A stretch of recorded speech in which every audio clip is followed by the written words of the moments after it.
Ada kenikmatan saat menonton akhir cerita yang sedih. Mungkin ini adalah cara kita terhubung dengan perasaan yang selama ini kita kubur dalam-dalam. Kesedihan yang kita tutupi dengan rasa marah atau rasa takut. Halo semuanya, nama saya Michael. Selamat datang di channel saya, Sikutu Buku. Kali ini saya akan bahas kenapa sih kita suka dengan cerita yang sedih. Sepanjang sejarah, manusia tertarik dengan kisah yang sedih. Mulai dari cerita romantis seperti Romeo Juliet hingga cerita Titanic. Anehnya, kita seringkali melihat sebuah cerita sebagai bentuk hiburan.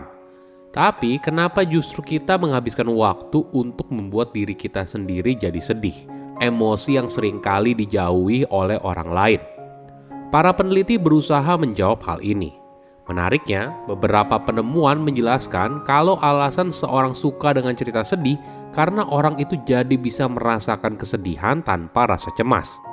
Selain itu, perasaan sedih bisa membuat kita jadi bersyukur atas apa yang kita miliki saat ini, hubungan kita dengan orang yang dicintai, dan memikirkan kembali apa yang penting dan bermakna bagi kita semua. Sebelum kita mulai, buat kalian yang mau support channel ini agar terus berkarya, caranya gampang banget, kalian cukup klik subscribe dan nyalakan loncengnya. Dukungan kalian membantu banget supaya kita bisa rutin posting dan bersama-sama belajar di channel ini. Rasa sedih adalah satu dari 4 perasaan utama manusia selain bahagia, takut, dan marah. Perasaan ini mengingatkan kita untuk merawat diri kita sendiri atau bagaimana kita ingin diperlakukan oleh orang lain. Perasaan sedih tentunya bukan perasaan yang positif dan seringkali merupakan perasaan yang kita hindari. Wajar saja, siapa sih yang ingin sedih? Tentunya tidak kan? Mayoritas orang mungkin memilih untuk bahagia.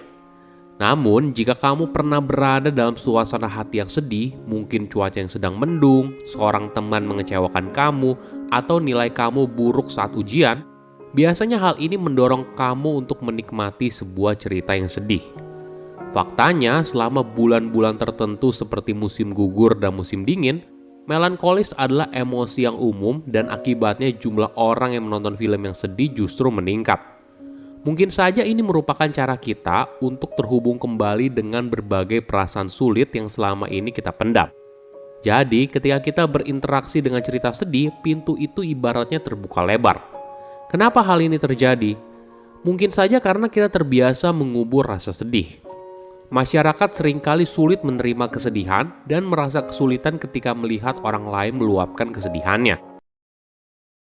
Ada istilah menarik dikenal dengan sadness paradox, kenikmatan yang muncul ketika mengkonsumsi sebuah cerita yang sedih. Ketika kita membaca, menonton, atau mendengar sebuah cerita yang sedih, secara otomatis kita bisa merasa sedih, mata yang berkaca-kaca, atau menangis. Misalnya, alunan nada yang mendayu-dayu, akhir kisah tragis di mana tokoh utama meninggal dan tidak bisa bersatu dengan belahan hatinya. Menariknya, akhir yang sedih mungkin saja membuat kita merasa normal. Kita merasa lebih baik karena kita tidak merasakan apa yang dialami oleh si karakter utama. Tapi kita masih dapat merasakan apa yang mereka rasakan. Melihat karakter tersebut yang sudah berjuang sekuat tenaga namun tetap berakhir tragis, mungkin bisa menjadi pelipu lara bagi kemalangan yang kita alami. Kita adalah pemeran utama dalam cerita kita sendiri. Tapi kita tidak selalu beruntung untuk diberikan akhir yang bahagia. Kadangkala kita harus bertahan dalam ketidakadilan dan kesedihan yang tiba-tiba muncul. Mungkin saja kita pernah merasa tidak berdaya dan terjebak dalam keadaan. Melihat sebuah akhir yang sedih membuat kesedihan yang ada di hidup kita sedikit lebih baik.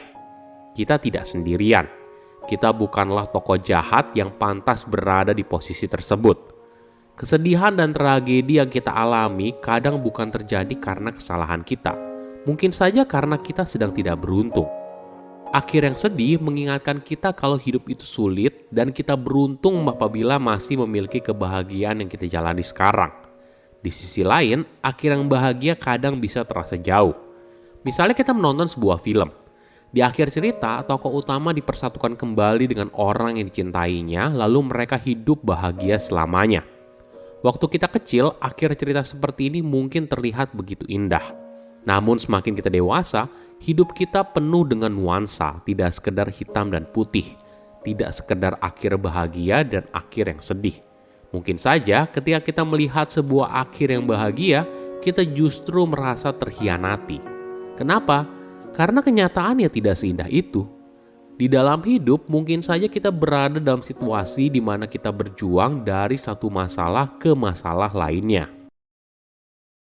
Kesedihan secara umum tentunya dilihat sebagai sebuah emosi negatif. Tapi dalam sebuah karya seni yang sedih, kita seringkali justru menemukan kenikmatan di dalamnya. Apa sih alasan dibalik hal tersebut? Pertama, nostalgia. Sebuah karya seni yang penuh kesedihan merupakan pemicu kuat untuk sebuah memori masa lalu. Ketika kita melakukan refleksi diri dan mengingat kembali masa itu, apalagi sebuah momen penting seperti kelulusan sekolah, pacar pertama, dan sebagainya, ada rasa manis dari memori tersebut. Momen bahagia yang pernah kamu rasakan, tapi juga ada kesedihan dari merindukan hal itu. Kedua, emosi yang bercampur aduk. Ada yang aneh dari sebuah cerita yang sedih. Filsuf Yunani terkenal bernama Aristoteles menyarankan, ketika menonton sebuah pertunjukan drama yang tragis, penonton mungkin saja mengalami emosi negatif yang hebat. Sehingga pada situasi tersebut, mereka juga menghapus negativitas yang mereka alami. Teori modern juga menemukan adanya kemungkinan kalau kesedihan dalam sebuah karya seni itu berbeda dengan kesedihan dalam dunia nyata. Kesedihan dalam sebuah karya seni, entah itu film, cerita, atau lagu, justru bisa memproduksi emosi positif yang disalahartikan sebagai kesedihan. Atau kesedihan dalam sebuah karya seni mencampurkan kesedihan dan kenikmatan secara bersama-sama. Tapi karena kesedihan justru bertahan lebih lama, maka pada akhirnya yang kita rasakan itu adalah kesedihan. Ketiga, prolaktin. Jika dilihat dari sudut pandang biologi, cerita sedih terhubung dengan hormon prolaktin yang berkaitan dengan menangis dan membantu kita dalam menghadapi kesedihan.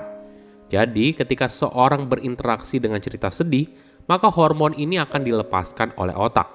Namun, karena saat itu kita tidak berada dalam peristiwa yang traumatis, maka muncul perasaan tenang untuk menangkal rasa sakit yang muncul. Keempat, empati. Empati mengambil peran yang besar dalam menikmati karya seni yang sedih. Secara umum, empati dapat dijelaskan sebagai proses untuk memahami atau merasakan apa yang orang lain rasakan. Ekspresi kesedihan cenderung membangkitkan dukungan dan bantuan pada orang lain. Kelima, teman hayalan. Sebuah karya seni misalnya musik dapat memberikan rasa pertemanan dan kenyamanan. Orang-orang cenderung suka mendengarkan musik sedih ketika mereka berada dalam tekanan emosional atau merasa kesepian. Musik sedih dapat menjelma menjadi teman hayalan yang memberikan dukungan dan empati setelah seorang mengalami kehilangan. Pendengar menikmati kehadiran seorang secara virtual yang diwakili oleh musik, yang juga berada dalam situasi yang sama dan dapat membantu mengatasi perasaan sedih yang muncul. Silakan komen di kolom komentar pelajaran apa yang kalian dapat ketika tahu informasi ini.